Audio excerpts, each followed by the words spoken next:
हम मैथिली भक्ति सब गोटा के प्रणाम करै छी। आई हम एकटा कृष्ण सोहर लेके अयलहुँ हँ। आशा अछि अहाँ सबके नीक लागत। हमर वीडियो के लाइक, चैनल के सब्सक्राइब सेहो कऽ देबै। जय मैथिली, जय भक्ति। भादव के मासा बड़ भारी के राति बड़ कारी लागे रे। भादव के मासा बड़ भारी के राति बड़ कारी लागे रे। ललनर मेथुरा नगरिया भेल सोर की कृष्ण जी जनम लेला रे। ललनर मेथुरा नगरिया भेल सोर की कृष्ण जी जनम लेला रे। रोहिणी नक्षत्र छल अष्टमी के दिन छल रे। रोहिणी नक्षत्र छल अष्टमी के दिन छल रे। ललनर राति में कृष्ण के जन्म भेल। कमल के फूल खिलल रे। ललनर राति में कृष्ण के जन्म भेल। कमल के फूल खिलल रे। गोकुल मथुरा दुई नगर के बीच में जमुना बहू रे। गोकुल मथुरा दुई नगर के बीच में जमुना बहू रे।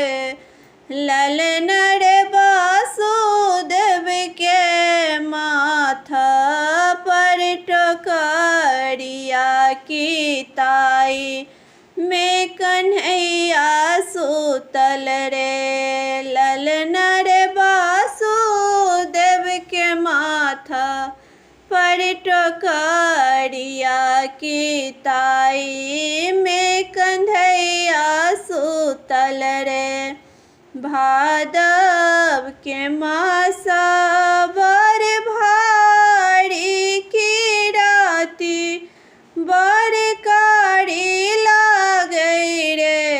ललनर मेथुरा नगरिया भेल सोर की कृष्ण जी जनम लेला रे। ललनर मेथुरा नगरिया भेल सोर की कृष्ण जी जनम लेला रे। देवकी के पुत्र श्री कृष्ण की यशोदा के लाल कहे रे। देवकी के पुत्र श्री कृष्ण की यशोदा के लाल कहे रे। ललनर नंद बाबा के हिया जुड़ाएल की कन्हैया के खिलाओल रे। ललनर नंद बाबा के हिया जुड़ाएल की कन्हैया के खिलाओल रे। भनहि विद्यापति हो सोहर गाओल। गाबी के सुनाओल रे। ललनर विधान